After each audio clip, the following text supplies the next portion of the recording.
afternoon. My name is Zane, and this is Leanne, and we are your mediators today, and I'd like to start off with saying that we're a neutral third party, and we're here to help you resolve your conflict and come up with a solution that you both agree on. And we also want to stress a couple things before we start.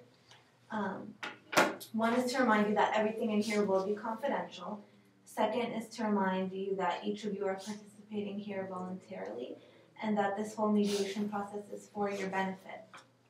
Can we all agree to that? Yeah. Okay, good. Next, we want to explain the process of how this mediation is going to work and talk about the ground rules that we're going to have to follow today. Okay, so I'm going to go over some guidelines. So how mediation works is each of the parties are going to share opening statements, and then we're going to ask some questions to get more information on the conflict. So the guidelines would be number 1, no name calling, 2, no interrupting please, and no getting physical. If things get physical, we're going to have to get the authorities involved. If things get a little out of hand, we have a right to call a caucus, which is calling a break, so we can talk to each of you privately, and you also have a right to call a caucus if you need to talk to us on your own. And number 5 would be just have an open mind, and we're gonna try to reach a resolution here. So if you wouldn't mind signing these contracts here, great.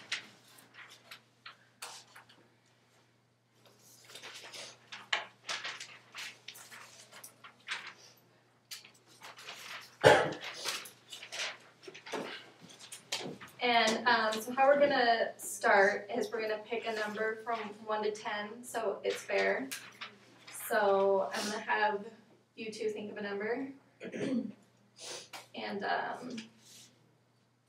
7.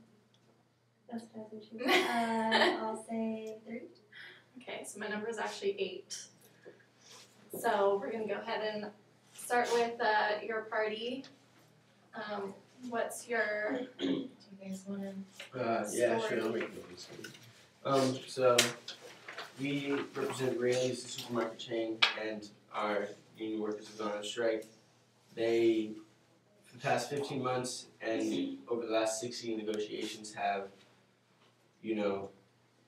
wanted healthcare benefits, and we have wanted to eliminate their pay, but we did not want them to go on strike, and we're still here trying to resolve it.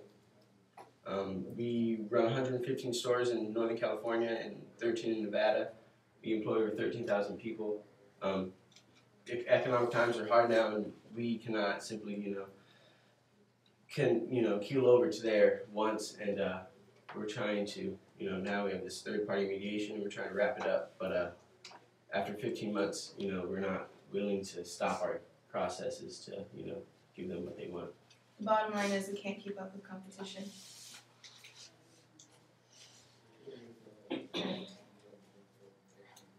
We are going above and beyond the competition to take care of our employees as it is. And it's just hard to keep up. Okay.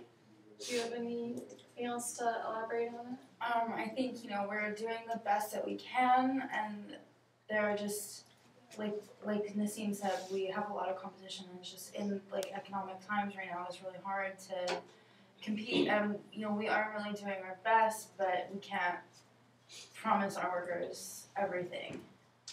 The real enemy here is Walmart. Okay, so we're going to have you guys discuss your side of the conflict.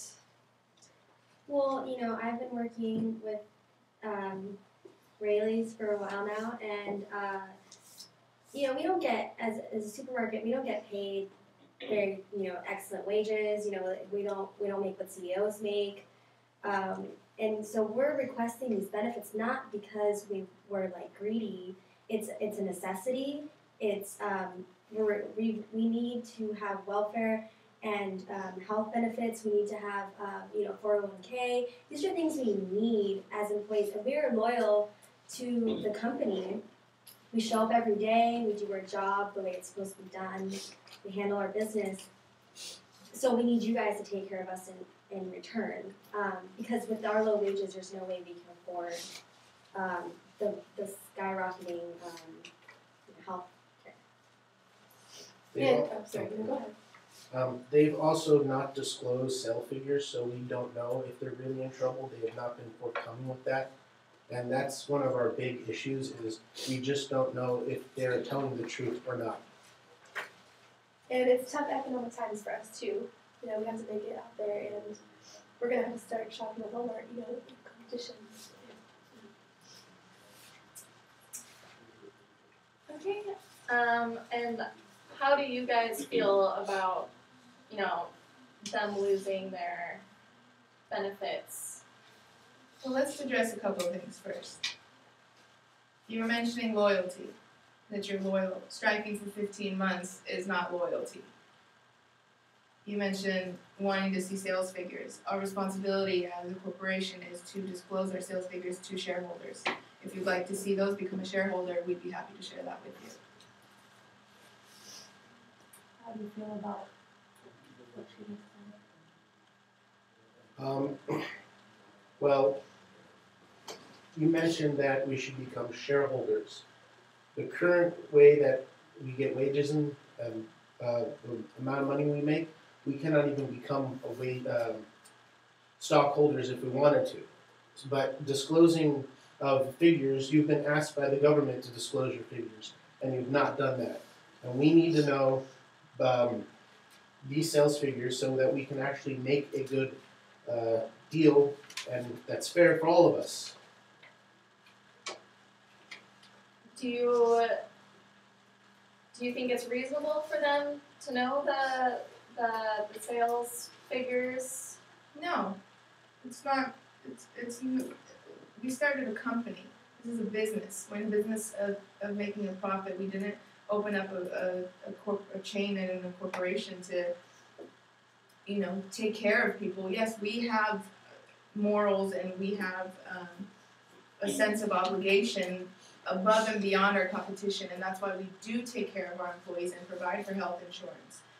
But, you know, we're not a welfare program. We're not here to give handouts. We went into business to make money, and our responsibility is to grow as a business and make money. Nobody ever said that we wanted to open up a shelter and give handouts. If that's what we wanted to do, we would have gone into the shelter. And I'm sorry, if you have your own opinions about that, you can go ahead and disclose that. But We're just a neutral party, so we don't have a specific opinion on either side. So just keep that in mind. The other aspect of it is whether we're operating at a loss, or we're trying to prevent a loss, or we're making smaller profits. The point is, our competitors are so strong right now that even if we are making a profit, it's significantly less than it used to be. And these cuts affect us. It affects our competitiveness. And yes, we may still be making a profit, but it is not what it used to be. And if this downward spiral continues, we're trying to curb it in order to avoid bankruptcy, which would be and everybody loses. Yeah, so everybody's making cuts all around. It's only fair that our employees have to pay cuts as well. And why are we losing out to our competition? Because our competition offers their employees absolutely zero health insurance.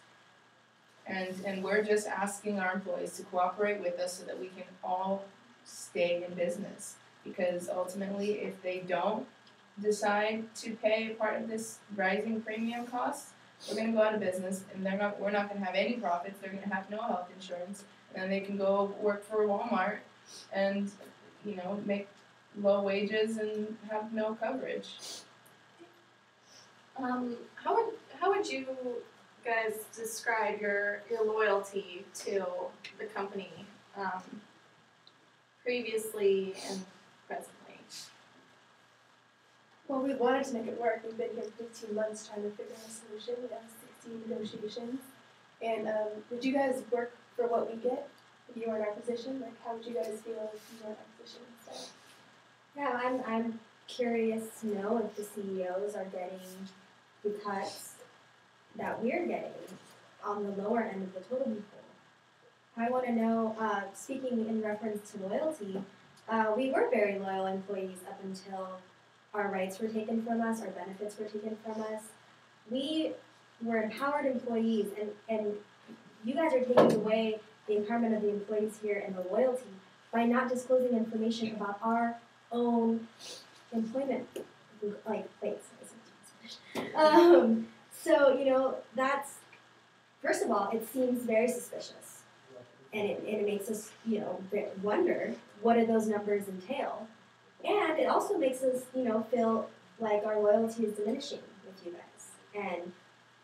And really, we are, like my coworker emphasized, we're trying to work this out just as well as you guys are. What are you trying? What are you doing? Trying? We're having these negotiations, we're talking about it instead of just. What are you bringing to the table? What are you So just offering? remember one at a time, otherwise we're gonna have to separate you guys and talk in a caucus one at a time.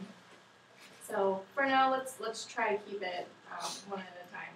So right now you're speaking, and then afterwards we'll have you speak. We're offering our employment. We work for you guys and we've been loyal for so long, and we're trying to work out something that's fair for both of us, not just.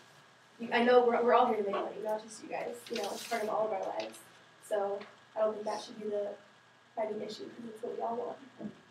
So you did enjoy working for the company? Yeah, until they started taking our rights away, she said. And things became unfair. How does that make you guys feel that they previously enjoyed working for the company? How does that? Well, I mean, we're going through these cuts in order to preserve their jobs. If we don't make these cuts, then we're gonna go out of business, like you were saying before. And then. Well, there's always another option. 9% unemployment. There's so many people willing to be hired, and we would like to keep the Rayleigh's community as it has been, as we built it, with employees that have been here for a long time, with families that we have taken care of, with health benefit costs for so long, and if we come to the end of this and nobody agrees to anything, what ends up happening is everybody goes their separate way and nobody wins.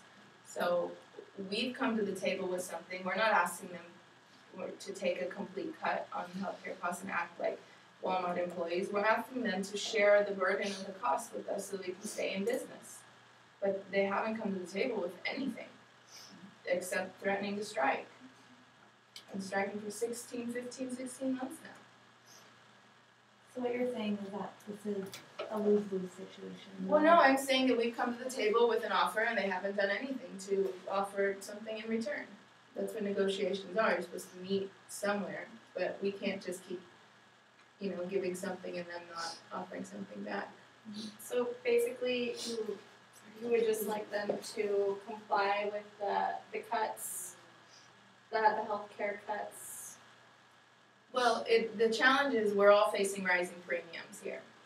So in order to meet that challenge, we'd like them to take a step with us and help share some of those costs in order for them to keep health benefits and not have them completely eliminated.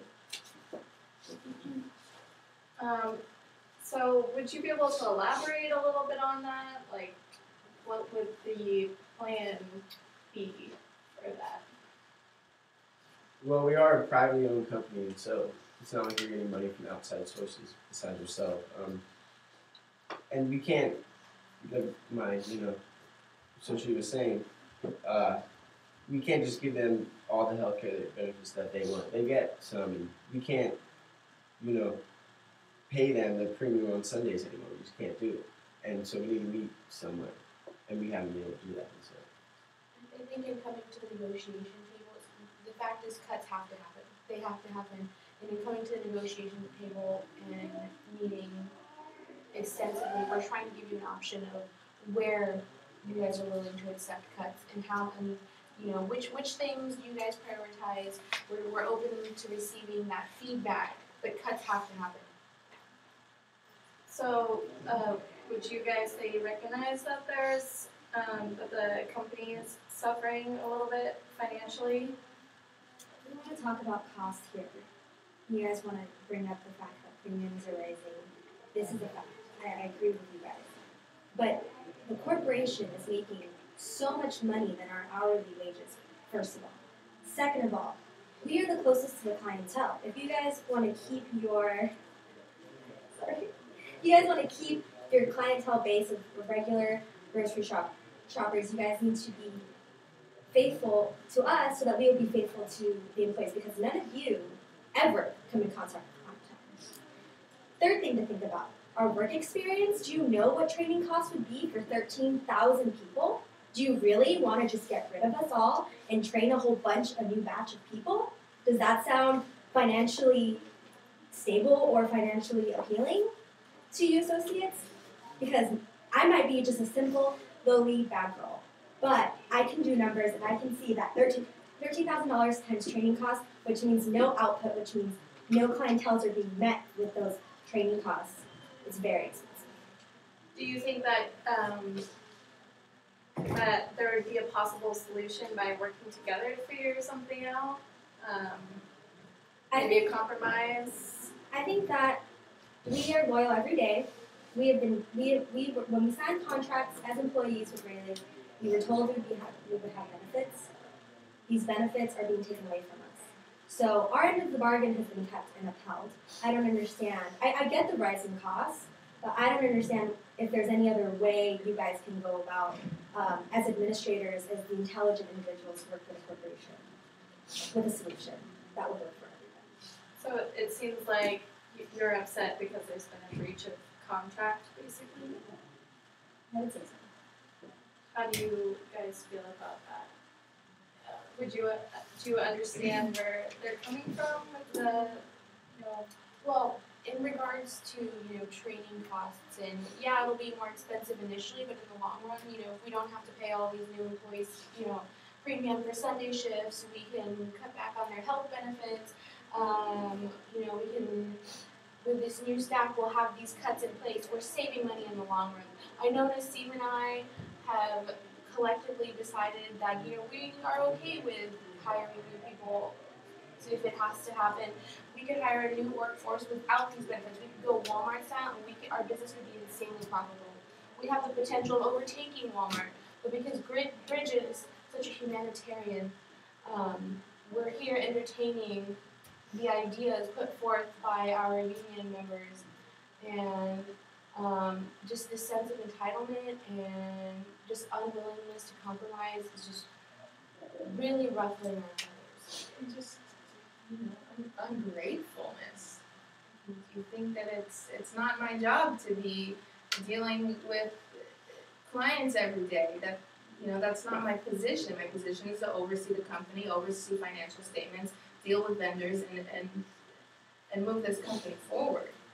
Your position is one to deal with clients. Now, for you to tell me how to do my job is not necessarily what your position entails. Your position is to deal with the clients. I recommend that you do that.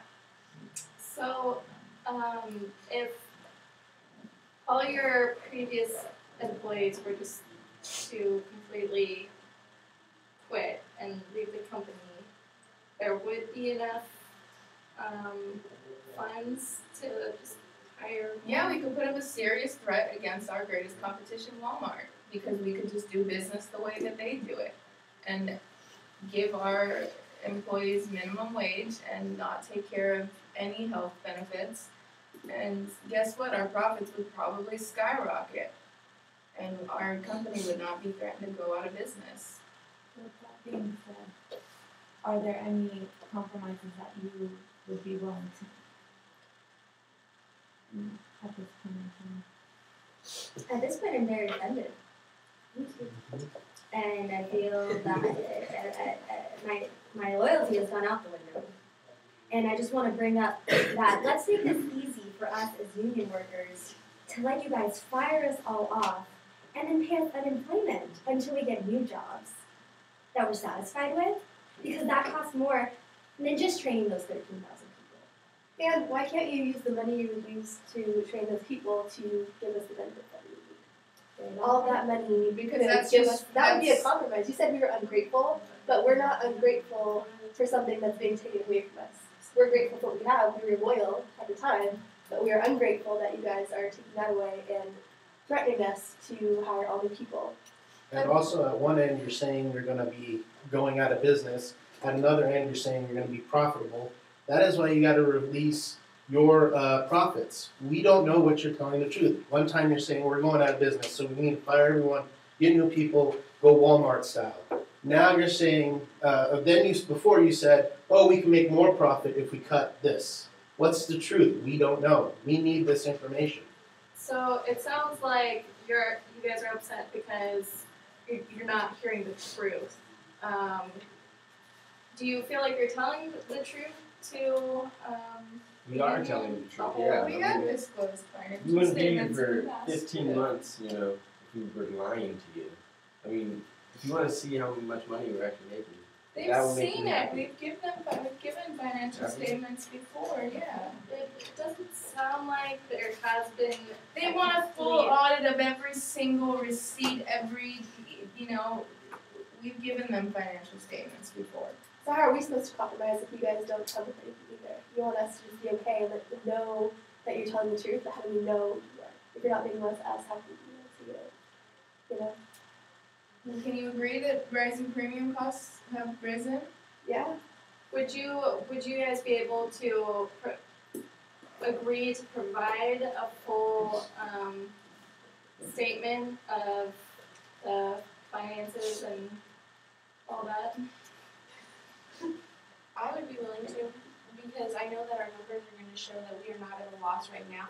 We are certainly not as profitable as we were before the explosion of Walmart. And this is capitalism. The goal is to make as much money as we can, and that's what we were hired to do. That is our job description, to ensure the continuing, growing success of the company, and that's what we're fighting for right now. Do you think if they provided those statements, that would give them more credibility and maybe gain back some more loyalty to the company? I feel like it'd be a step in the right direction. Right. And what do you guys think about that? I'd be okay with it, but that still means we're not going to cave into their, these extra benefits. You still can afford those. What do you want to see? Well, yeah, You well, want to see that we're going bankrupt?